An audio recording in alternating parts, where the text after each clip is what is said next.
Welcome back everyone to Age of Wonders, for a fantasy strategy game where you build your own empire and lead it to victory and glory. This time we are playing as a Dark Order affinity empire that sort of follows the philosophy of a good man knows when to be cruel and is able to express cruelty when he needs to, and sort of follows this the idea that they achieve victory for the good at all cost, because they are kind of a mix of order, which is usually more good, and a mix of shadow, which is, well, you know, necromancy, undead and all of that. And so they use sort of the powers of the dark, the forbidden powers, to use them for a good, but that is an evil act in itself. Well, depending on the perspective you are taking. And so we will be going for a faction that is also kind of lore-wise a little bit, well, I think I'm just gonna tell you that once we get to the faction customization, because it will be a lot easier to explain it that way while kind of creating them. So therefore, let's jump ahead. Choose your destination. To a new realm. We will be still, or again, playing on a rather difficult and challenging realm. However, I will turn down the difficulty of free cities as well as infestations, because for one, they are both linked together, so I cannot just turn down infestations, or not infestations, but rather free cities, because in my opinion, turning up the difficulty for free cities kind of makes vassalling builds very overpowered, because they don't only profit from the resources, they can accumulate faster because the free cities grow faster, but also from their military strength, which is also enhanced by their difficulty. So instead of making the game harder for heavy vassal builds, it makes the game actually easier, in my opinion. At least that's what I've noticed, and therefore I'll be turning that down. Also, I have finally found it. I've always let allied victory be enabled, and I was in one match wondering why nobody had an issue with us winning the game while we were allied with some other rulers, and I was thinking, what? Aren't they going to lose if we were to end the game on our terms while we are allied? And then I found an option saying no, if you're allied, actually they will win too, which makes the game so much easier, and that's what I do not intend. Victory is going to only be ours, and we will not share any with AI. That is our, or my personal battle against the looming AI threat that is at the horizon of our current world, if you would put it like that. Also, I've put in a picture that will suit our journey starts here. realm the best, because it is, like I said, kind of custom. Well, not custom, it is kind of orderly, but also dark. So I think out of all the pictures, it had a nice synergy. Again, I have already pre-created the faction we are, or the empire we are going to pick, but I'm gonna go through every setting so you can see what in detail I have picked for us. I think the human race fits this the best because, you know, when you think of paladins, it's mostly pure and, you know, orderly and shadowy. Honestly, like, in my opinion, those two affinities really suit humans as a mix the best when I went over all of the races. Like when I think, for example, about shadow and nature, the rats come to my mind, or, you know, order and fire. Maybe where are they? The birds, avians. You know, like, just from the feel, humans would suit them pretty well, in my opinion. So we are going to pick them. What is their origin culture? Their culture, oh yeah, right, before I forget, What is your people's form? their traits are they are going to be flying on eagle mounts. Now this is a very important trait we're picking because it has something to do with the faction we're building, the empire, sort of, because you know, the background of this entire thing is gonna be that these are kind of like fallen angels, you know, basically angels that have betrayed their virtues for to be able to achieve peace and good faster at the cost of being evil themselves and more cruel than not. Fast recuperation is just a trait I will be probably always picking, just because it's so good. It's so good to recover from battles faster than on a usual pace, because you will be taking damage. There is no way you will not take damage. And when you take that damage, it's better to recover this naturally as fast as possible until your next battle. If you plan your route on the world map strategically, this is really something important that you want to have if you are mostly playing with racial units, which we will do, because there's a unit we will be mostly using that will benefit from the eagle mounts, which is also why we pick it. Not only does this give us great mobility, because they will all have the flying trait, which basically makes them use only 5 movement points to walk over any terrain, and some units who are usually not cavalry units also benefit from this trait, making them cavalry units. For example, like the infantries usually, or some advanced or classes that you would rather not expect to be cavalry as well, like for example battle mages as well. Sometimes it really depends who gets a cavalry mount and who doesn't, and I'm not sure what determines it. It's just a little bit, you know, some benefit from it, some don't, and of course everybody who is an cavalry unit by default also benefits from this type of mount. So every cavalry unit on a horse will be mounted on an eagle, making their movement much superior. So we will be picking that. What is their origin culture? Also, this kind of, as you can already see, it sort of replaces their angel wings, you know, from the lore perspective, because, you know, they're fallen angels. They don't have wings anymore. Now they ride on eagles to try to achieve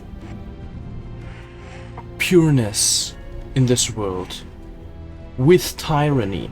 We will be picking the cult of tyranny, therefore. Now we will also be going for a very how should I say, a political approach, meaning we will be using whispering stones. So Cult of Tyranny actually kinda is a little counterintuitive because it starts with one less Whispering Stone. However, it does have a very unique way of convincing free cities as well, which is through hostage diplomacy, which is a feature only embedded in the Cult of Tyranny, which allows you to, from what I understand, I've never tried it before though, to, well, negotiate with cities through just having an enemy hero in your prison that belongs to their race. Basically, if you are near, if you're near a free city that is, for example, rats, and you somehow capture a rat hero through battling a Mordor army or an enemy ruler or something like that, you will gain the ability to convince this city-state, the free city, with that hostage. I don't know, however, if that interferes with assigning them Whispering Stones, or if it is a plus and a bonus on top that speeds things up as well independently. I do not know how it works. Okay, maybe it says it here. Oh, it counts as assigned Whispering. Okay, there we have. Hostage provide alliance every turn and counter. Yeah, okay. So the thing is now, does it make sense to have many Whispering Stones if you have, well, early game it's gonna be really hard to get our hands on a hero, so I would say yes, having some Whispering Stones does make sense. And we will actually start with one, because before we go further though, let me quickly elaborate what else Cult of Tyranny benefits from. So it doesn't say it here, but they also don't have any healer really. They only have a battle mage unit that inflicts status vulnerability, because their unique way of healing is just through attacking apparently. Because they will have a 90% chance of, here we have it, or a 60% chance only, okay, to inflict status vulnerability on the target and regain 5 hit points through attacking. It is very limited heal, but I can imagine this can stack greatly with, well, with their aura for one, that gives the enemy -1 status vulnerability, but also with just the late game, you know, when we get to a point where our units will be very self-sustainable through upgrades, minor race transformations, and so on. So I wouldn't really worry about healing other than the early game. Another point why healing is not going to be really a problem is because we will be going for the shadow affinity, and later on, well, as you may imagine, go on over some undead perks and profit from raise undead, which is basically a very cheap resurrection spell. What defines their society? So for the society traits, we will be going for Chosen Unitas, because I think honestly this is one of the best, if not the best, society trait there is, just because it increases your vassal income for 30%. Just this alone, I think, is already very good. On top of that, you gain a free Whispering Stone, which I have to say, Whispering Stones are very limited. You can only attain 3 Whispering Stones if you go for the Order Infinity, the Shadow Affinity, and, well, the basic affinities. They also provide the Whispering Stone. So in total, you would be only sitting at +3 Whispering Stone. This boosts us to +4, So with a normal empire, you would have in total maybe 5. Yeah, so, and this is just basically a free empire skill development on top. And if you go for every other Whispering Stone, it's an additional Whispering Stones, which cannot be attained otherwise. Also, it gives you, well, 10 positive alignments, and units recruited through Rally of the Lieges gain +1 rank. Now that's not very, like, the other things are not really great. Mostly it's just 30% income I'm looking for, and the Whispering Stone. And for the second one, it's gonna be a Shadow Society trait, which goes for diplomacy as well. Silver-tongued, it also gives us a Whispering Stone by Court of Whispers, which we would normally only be able to gain at a rather middle game-ish state, so having access to this very early on is gonna be a major difference. Also, we are gonna start with an additional scout unit, which is furthermore even going to enhance our ability to scout for free cities, making them ours with our many Whispering Stones, and just gaining a huge benefit from that.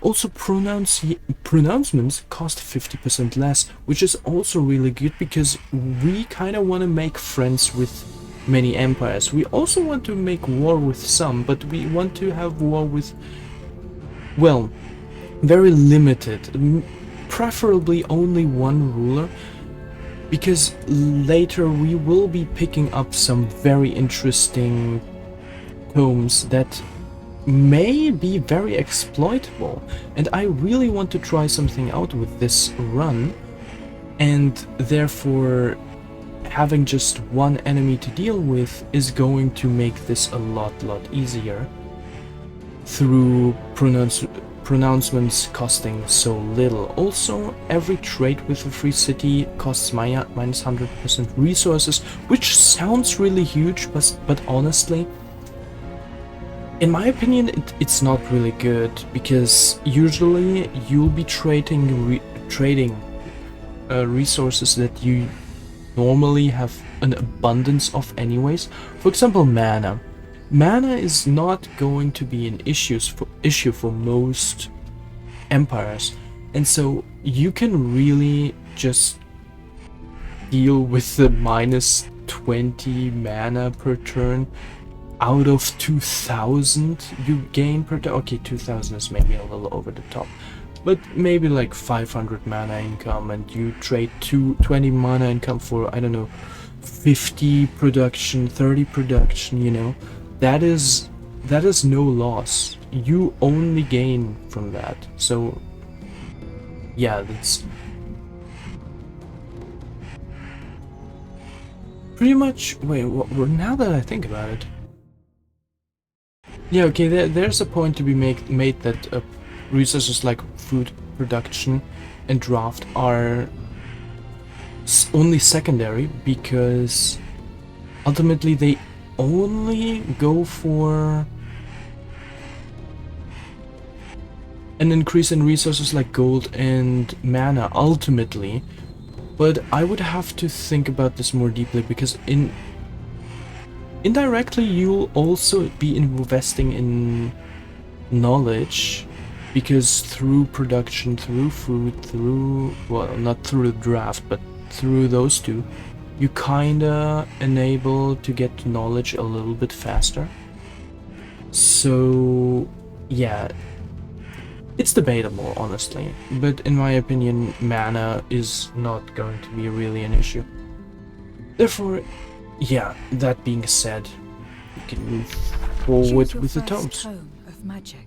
Yeah, so the first tome is going to be the Tome of Faith, because that is going to increase our alliance increase 30% faster, which is overall, like I said in one of our previous runs, a very, very nice addition, or not even an addition, a very nice tome to begin with in the first place.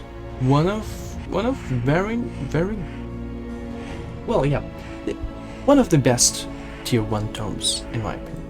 Convent, also very nice, with 5 knowledge, 5 mana, a city structure upgrade that is pretty decent. Other than that, we'll probably not be using Wrath of the Faithful, even though we probably will start with it.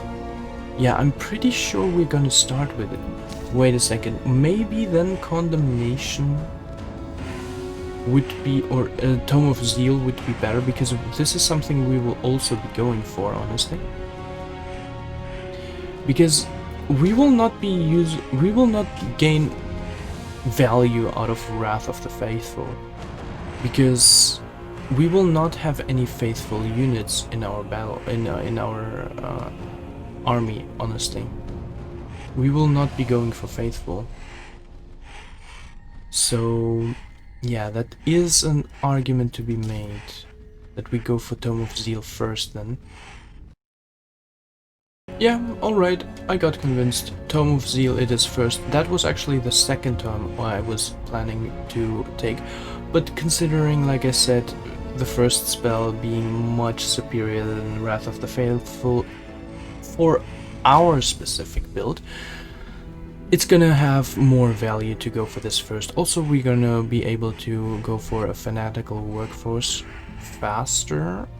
Therefore, with that, we will be having a lot of production at the cost of food. I'm honestly not sure if that is worth it.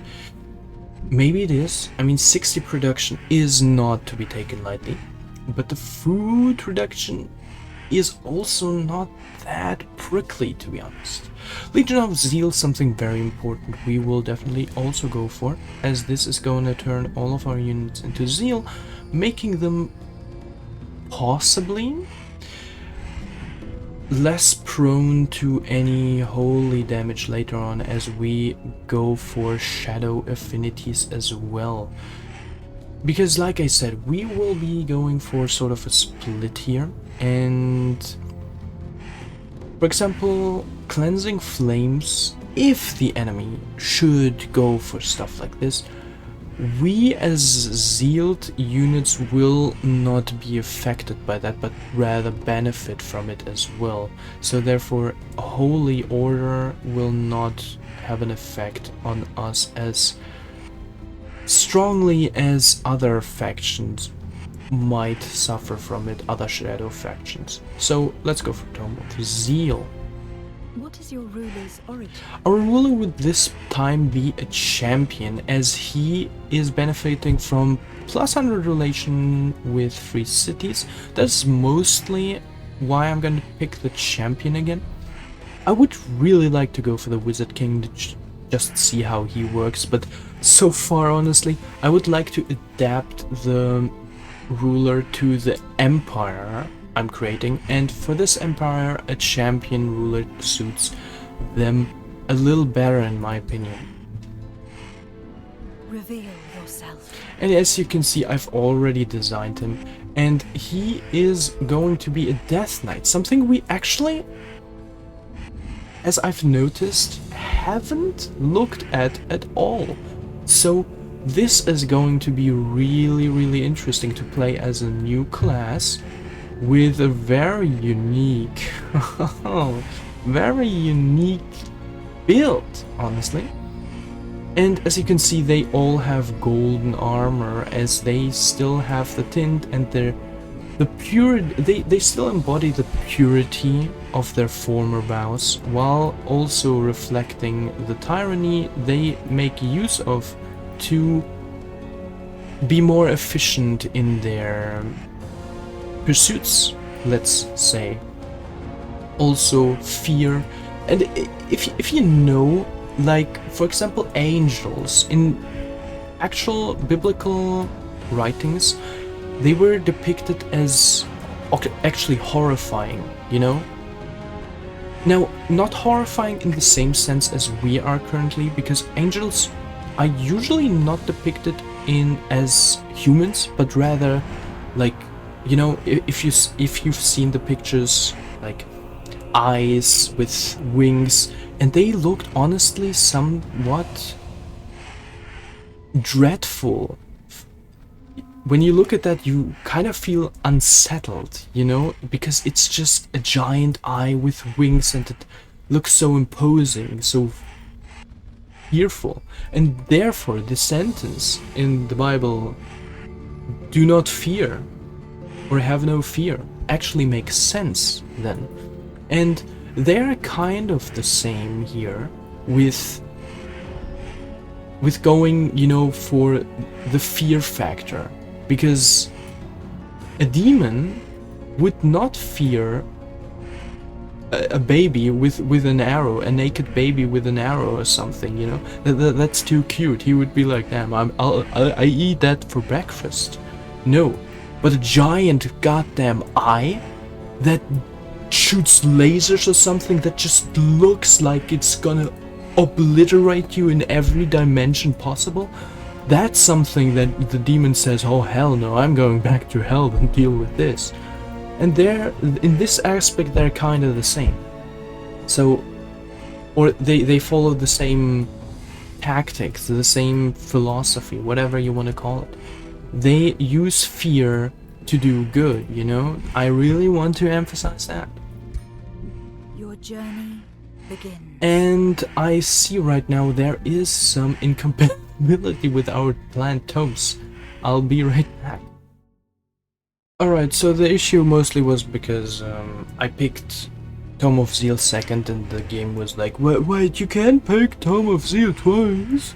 Ooh. Yeah, and so, anyways, our ruler will be called Calcifer Wingtorn, as his wings are no more fallen angels, you know, race name. Turn City Aglas. Listen, it sounds cool, alright, that's epic. And as I've explained, Fearmonger just suits this so well. And we will also be going for aspects that enforce morale drain, morale gain, all of these things. It's gonna be a very interesting playing through from the past few ones, because we will really be leaning into some tones I usually wouldn't go for and kind of look what they provide. Well, not too much, because we kind of want to have some good tomes as well, and they're usually the, you know, the main tomes I usually go for as well. But like I said, there will also be some tomes that are going to be very new, and we're going to take a look at them as well. So with that being said, I think we are ready to go. Loading into the world. Here we go. Alright, I haven't explained the banner yet. Calcifer Wingtorn. A new ruler emerges. Explore your surroundings and expand your domain. Prepare to face your rivals and become the master of this realm. Your choices will shape the new age of wonders. Dark Culture, Chosen United, Silver-Tongued, Eagle Mounts, Human, and our first tome. What? Summon Zeal? Okay.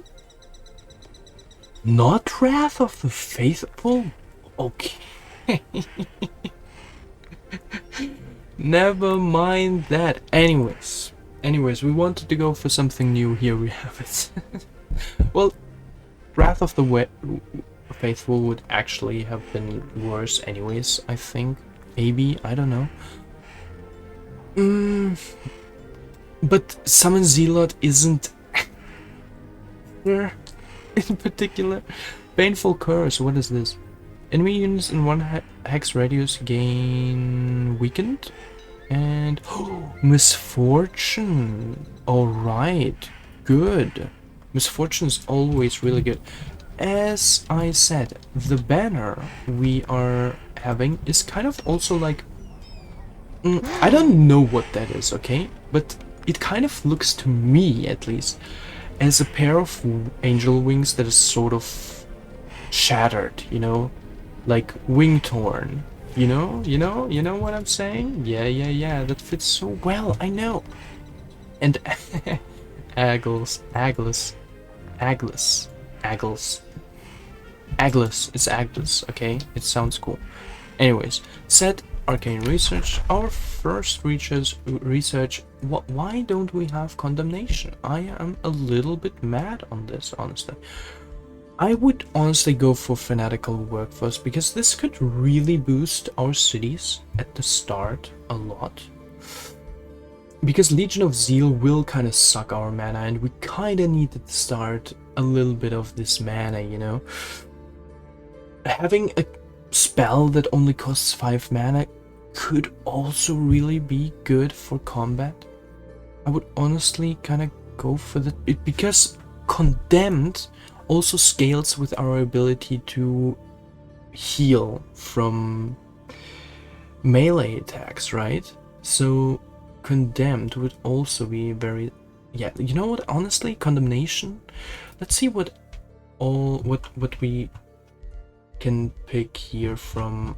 Okay, I don't understand why this is so weird, that you cannot instantly choose the tomes you have.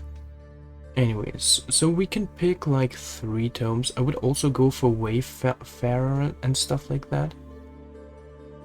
Inspiring Chant, I would honestly not do,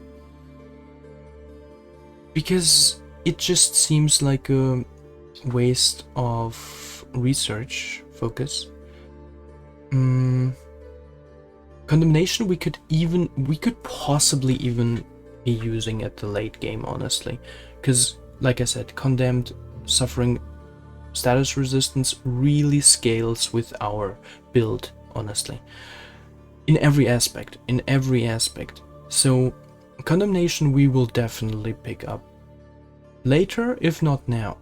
Fanatical Workforce and Legion of Steel, those are kind of the 4 I would be going for. So let's do Condemnation actually first. I think that's a little better than the other.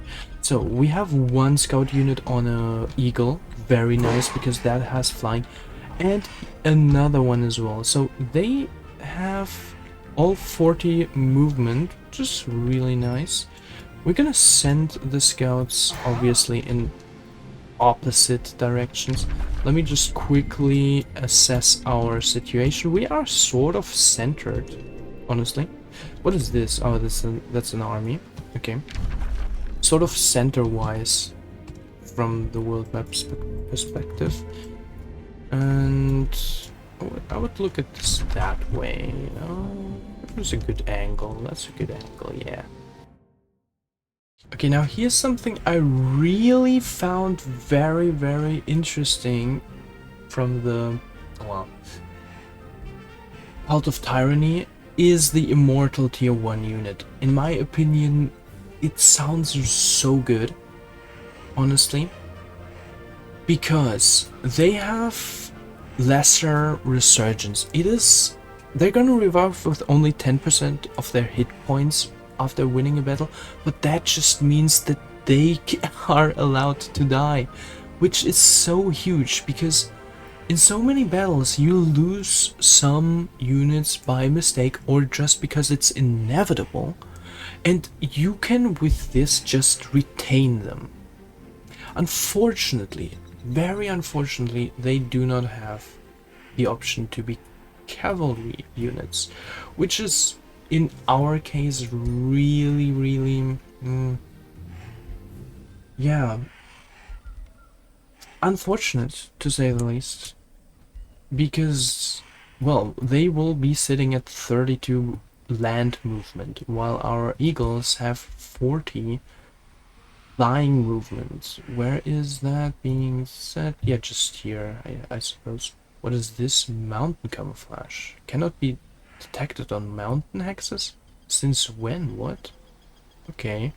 Also, I've noticed every ranger unit has a different... From every culture has a different gain. For example, the previous one, if you've watched it, where we played as Cornac Cinder, as the barbarians, they had the ability to create outposts, which is by far the best passive I've seen, because this one has 2 more vision range if they are in enemy terrain, which is not going to happen probably ever, because we will not be using our scouts to infiltrate the enemy and gain vision there, because that has just 0 value.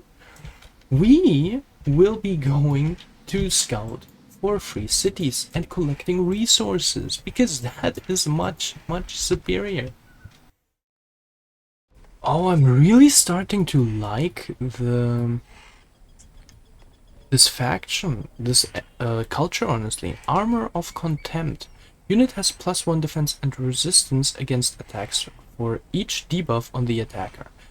Debuffs and buffs are of endless supply.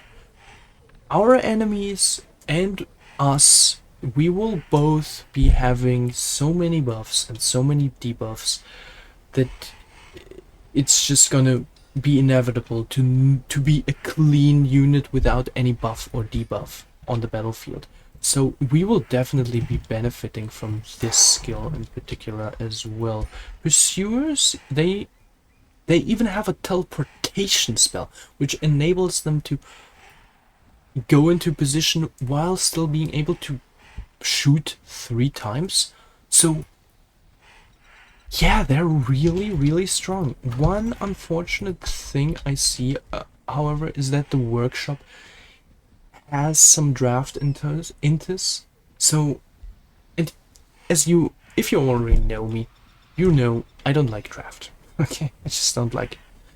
We will be also taking some draft from tomes later on, but not because it's good, but because it sort of suits our culture a little bit more. We will, however, still be going for workshop, as draft in the early game is always pretty good. I would also go for another outrider to be scouting a little bit more, because we really want to have a lot ground covered. Honestly, a zealot is a very ambiguous investment, I would say, because 60 mana to summon him with 8 gold unit upkeep for literal garbage. Wait, what? I didn't summon him, right? Yeah, I didn't do that. Can I take a look at this garbage? I mean, zealots, they haven't max zeal. Other than that, they don't have anything, I think. Oh wow, amazing, he has zeal. He deals 10% more damage against condemned units, okay. And 2 more spirit damage, but other than that, he's just a scrub kinda, you know? And we've already met the first free city. Also, yeah, I forgot to explain that since we have the Eagle Mountains, our heroes and rulers will all be spawning with them as well, giving them very fast movement, speaking 48 movement, as well as, yeah, a free mount, you know? Basically, we will be on par with our native main units later on in the game when it comes to mobility. Other than that, since yeah, so the pose I've picked for, you know, our ruler kind of shows this approach of logic and coordination, you know, basically twisting the words for our own benefit, or not our benefit, but the benefit of good, you know. Because we will be being good in terms of the alignment, but we will also sometimes be picking some evil options that help our pursuit for the good. So it is really a very it is a kind of a paradox, you know. We will be good, but we will be doing evil to commit for good. So this is really the kind of the build in a, yeah, as I've tried to emphasize, well, so many times by now. And yeah, other than that, we also have a lance. Because I don't know how Death Knight works, to be exact, but we will be having units on our eagles that are, well, shock units, and we ourselves will be one as well. So yeah, that's that. Let's meet up with our first city, Deathly Hollow. That's probably one of ours, right? Yep, yep, they are. Baron Olmok Demise of the Free City Hollow greets you with a nefarious grin. Salutations, Calcifer Wingthorn. It's delightful to meet an emperor of our persuasion. Ooh. Though we understand a desire to control and even subjugate those beneath us, we ask that you'd allow us, Hollow, to remain independent of your murderous grasp. Yeah, well, they honestly kind of talk more or less. You know, they're a little bit too evil because they want to subjugate. If we subjugate, we do it for, you know, maybe resources that we can use more. So okay, maybe, yeah, as you can see, it gets very complicated to the point where you can really debate if we are really good. Investigate your fellow devotee of the darkness. Well, we're not entirely, I mean, we are good at the end of the day, right? We are good, and we can give them a Whispering Stone instantly. Within 6 turns they should move on to the next Vassal stage. And we kind of really want to have Tome of Faith now. Really, honestly. Because I really want to get that 30% boost as soon as possible. We will be casting that so much everywhere. And it's kind of bad that we don't have it right now. But anyways, that's kind of like the role we are pursuing right now, the role play we are engaging in. You know, it's worth the sacrifice, I suppose. We will also be scouting into the left because upwards are mountains and they do cost us still a lot of movement points. Rivers too? Wait a second. Rivers? Wait, what? I thought we were... Wait. 6? Or are they kinda thinking we are... I think they kinda think we are in the entire army, so let me quickly separate them and see if it still costs... Yeah, it still costs 12. But that doesn't make sense, because they clearly can move there without an issue. Anyways, let's just go straight to the right.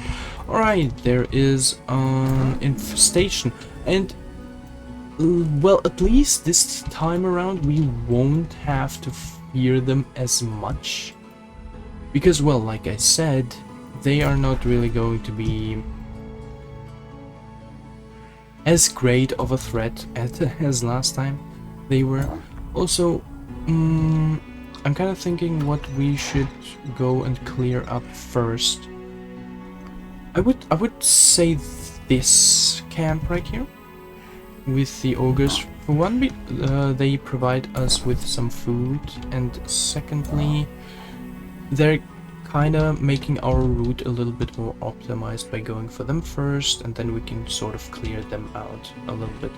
We will probably have to rest a little bit in our castle as well.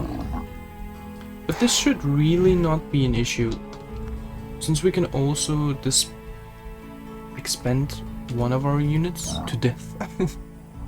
But this is kind of a skirmisher. No, it's not a skirmisher, but they have a charge attack. That's bad. And Well, we have command, but we don't have a spell we can use. We can wait 2 turns until we have enough mana to summon one shit unit. Damn, Tome of Zeal is garbage. Also, very important, before I forget, we also need the scouts to search for places where we can build some really good strategic outposts. For example, like this spot right here. If we go and clear these things out with our ruler, we kind of want to have an outpost somewhere here. For one, there's in Ancient Wonder, and also we just want to place some outposts. Like seriously, just placing some outposts here and there already can make a huge difference, because we want to have cities fast, and as fast as possible if it works. So really getting a lot of outposts done gives us a lot of choice to settle the next city on a better spot than somewhere else, which is also kind of why we may want to well, go with our ruler by itself just for the beginning and scout ahead. If the armies get too difficult and if we have too little health and all of that. So if that is the case, then we'll just go with our hero / ruler and we just place some outposts. Yeah. But for now, let's go and clear out our first mortar camp to get some food for Agnes. And it should... Yeah, honestly, I'm not sure without the spell, but we should be able to handle this. Now, we are playing on Challenging Plus, yes, and they may kill one of our units, but yeah, well that's the point why we have the Immortal, right? So hopefully they will kill the Immortal. Hopefully. Although it is altogether quite risky. Quite risky. So yeah, honestly, like I really don't know. Okay, let's just say I'm gonna rely heavily on command, which is gonna give one of our non-hero units an extra action point during the turn, which will be giving to our Tyrant Guard, so he can dish out huge damage once they're close up in range, basically allowing him to attack twice, possibly finishing up an entire unit. Well, that's gonna be difficult, not an entire unit, but close to it at least. So definitely not auto combat, we'll lose this like crazy. We're gonna jump into manual combat and just hope, because I overestimate myself so much in the early game that, yeah, also, yeah, now that I notice it, I kind of wanted to change the border of our interface to be a little bit more fitting. Okay, so the default one, honestly, I would say fits the best because it has these few purple things that kind of resemble, or may resemble, shadow-ish affinities, as well as this golden frame around our character. But yeah, so our priority will be to... Now that I think about it, I probably should have used the scouts while I still had them.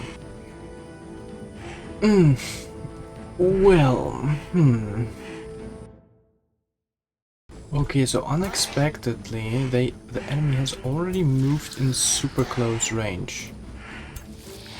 Making this very questionable, because I kinda sort of messed up the positioning, to be honest. We do have a spell! I remember. Oh, God bless. Okay. That changes everything. Okay, we can cast spells. It's safe. Alright. Well, okay. Oh. Oh guys, you don't know. You don't know, man. How... What a relief this is.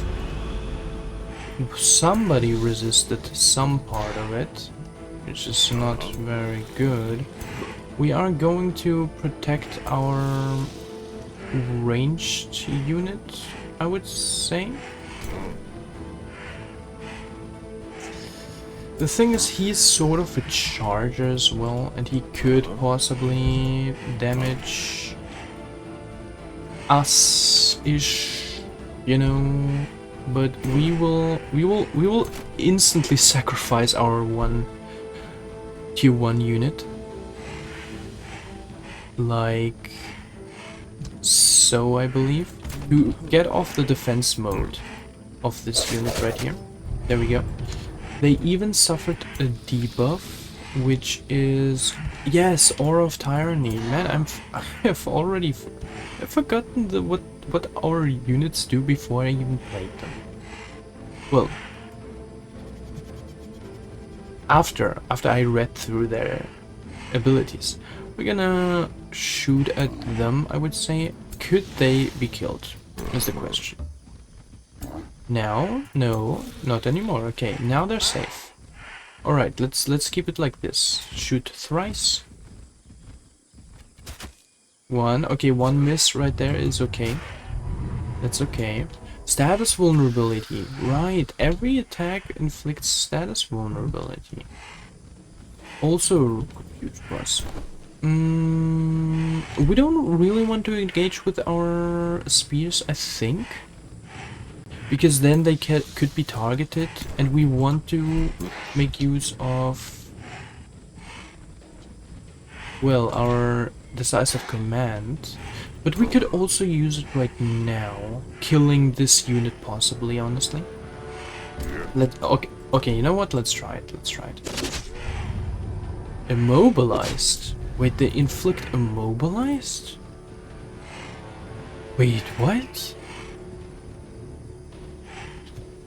Immobilized? Their attacks inflict immobilized. Yeah. What? Oh my goodness. This is good. This is really good. Let's kind of stand here. To sort of... Yeah, well... tank for our rangers, I would say. Or also not, because that makes them walk more. Yeah, you know what? If you want to attack us here, you need to walk a little further. Then do the command on our spear guys, so you can instantly kill the first unit. Okay, yeah, not such a difficult battle after all, it seems like. Maybe our units right here don't even die. Okay, they attack him. They are being attacked. What am I saying? And yeah, he is going for... Okay. That's a really weird maneuver. Okay, you're a really weird guy here. I don't know what drove you to commit to such an insane act. Also, I've noticed is it normal that the pursuers don't have that many units? Are they still dealing normal damage? I would say yes, but I'm not sure. Because cavalry, this unit will become cavalry if the race has a special mount trait.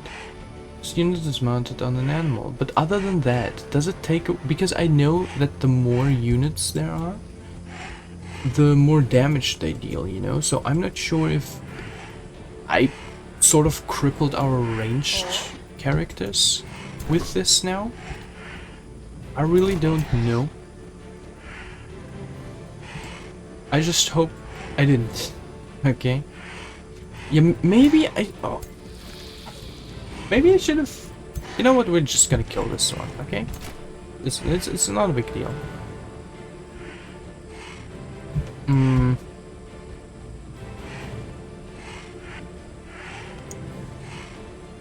But I'm thinking we could kill him too. Yeah, anyways, turn around, kill him. There we go. 10 health points regained. Nice. Yeah, so the thing is we can't really take advantage of the charge here because we will just fly over him. But still. It's gonna be dealing some damage, I suppose. There we go. Now you shouldn't... Never mind that. Well, at least we're blocking him from him completely decimating our archers now. Unless I'm gonna walk away. But he's also... No, the weekend is already applied to this. But he has a fumble chance of 30, which is also rather nice. Let's attack him then and just hope for the best. Fumbled, nice. And I'm sort of honestly expecting a crit with every attack now, since I've played so many battles with Cornex Cinder. Oh, he's attacking the... Perfect! You're attacking our cannon fodder. There you go! Good! Perfect! Well, you didn't really kill him. Just want to say that. Because he's gonna be back in a second. Thank you. Thank you for being so cooperative. And pokey spoke. There we go. Alright, now they should revive. There we go. 10% hit points. And let's take a look at our... Ooh. Ah, no. Oh. So, when they have resurgence, they spawn with lesser hit points. And outside of our army, even. Just even more weird. I kind of want to link both of them together, though, honestly. To make our... So, to make this army our mobile army. And this one our, you know, cannon fodder army. So, it's always good to have an army that is sort of... on the slower side. Or it's not good, but it's very viable to have an army that is on the slower side. And going directly to the objectives, while having an army that is going to the direct objectives on a rather swayed side. So, for example, if our main objective would be a city right here, we would be using our slow army to directly approach it, and with our other mobile armies, we will be picking up the things on the side. That way we would utilize it or our movement to the utmost of efficiency. Also, let's take a look at our skill tree now that we have the Death Knight as a class.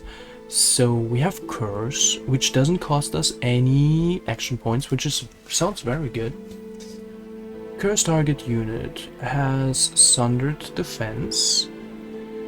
Okay. Sundered Resistance. Weakened Exploit Vulnerability as well. Okay, that's a lot. That sounds so good. Raise Undead level 1. What? And they will gain Dark Ritual as well? The Warlock has to decide between them. The Death Knight can get both. Oh, and I see Bone Wyvern Keeper. Okay, we can look at the ones that we already are familiar with. Unyielding, Resurgence. Death Knight may be a really good class, to say the least.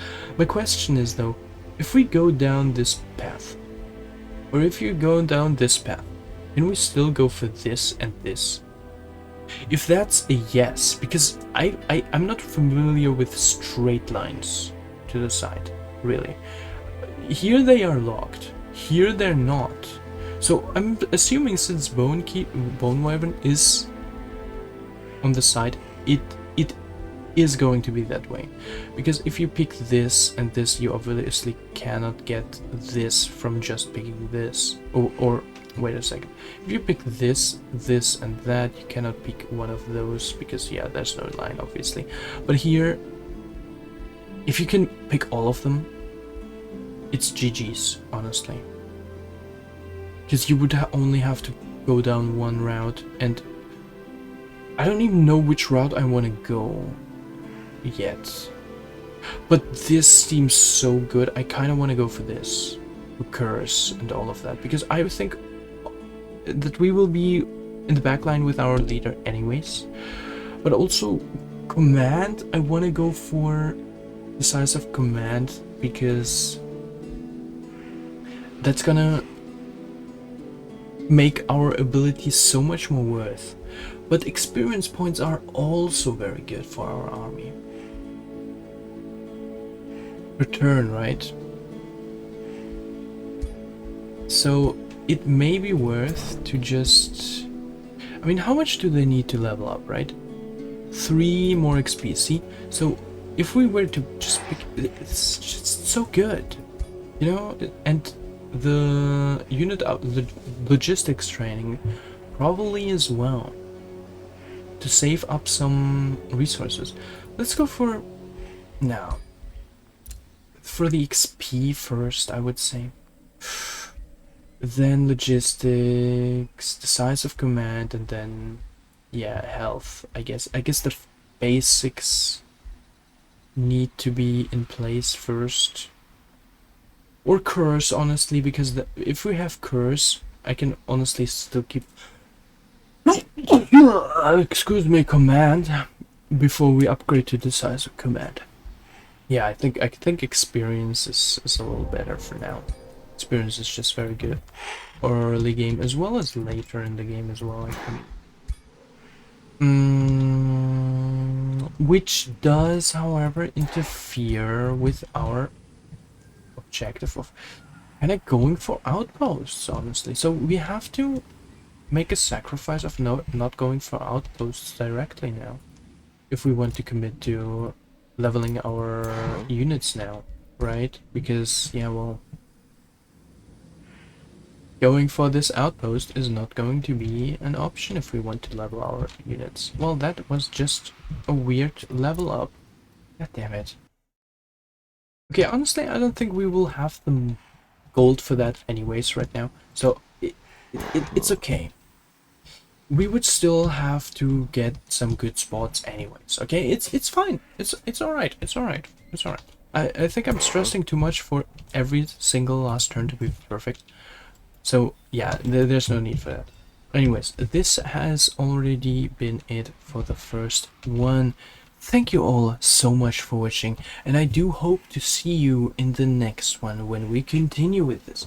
Honestly, this empire is one of the empire I'm most excited at, because I really like the idea. I really like having eagles as mount, being like tyrants of order, you know. So I hope you are as excited as I am to continue this journey and see what it may bring. Other than that, like I said, thank you all so much for watching, and I hope to see you again next time. Bye!